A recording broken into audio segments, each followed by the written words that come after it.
শেখ হাসিনা নিজেই directly order দিয়েছেন enforce disappearance মানে গুমের এবং কিলিংয়ের।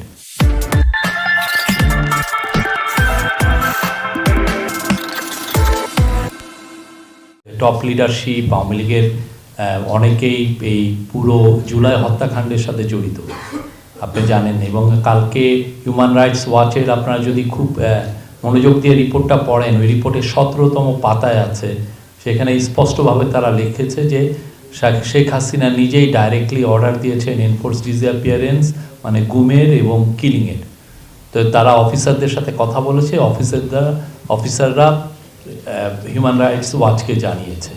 তো যেই পার্টি দেখেন এত বড় একটা হত্যাকাণ্ড হলো বাংলাদেশের ইতিহাসে, একদম আপনার আমার চোখের সামনে দিয়ে বাচ্চা বাচ্চা ছেলে মেয়েদেরকে খুন করা হলো, এবং অনেক কত শশ ছেলে চোখের অন্ধ হয়ে গেছে, অনেকে সারা জীবনের জন্য ক্রিপল হয়ে গেছে।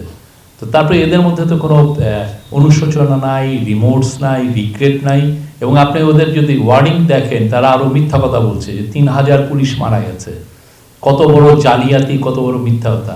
বাংলাদেশে যতদিন না তারা ক্ষমা চাচ্ছে, যতদিন না তাদের এই লিডারশিপকে ট্রায়ালের মধ্যে আনা হচ্ছে এবং তাদের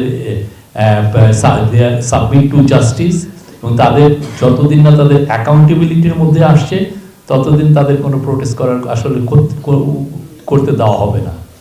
প্রোটেস্ট কোনো ধরনের কোনো, বাংলাদেশের মানুষকে আগে তাদেরকে আগে বিচারের সম্মুখীন হতে হবে।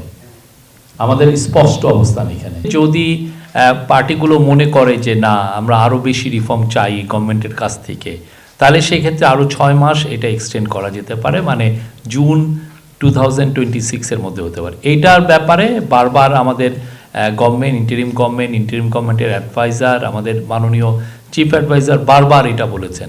এখন ইলেকশন কমিশন একটা ইন্ডিপেন্ডেন্ট অর্গানাইজেশন, ইন্ডিপেন্ডেন্ট বডি, তারা তাদের কথা বলছেন।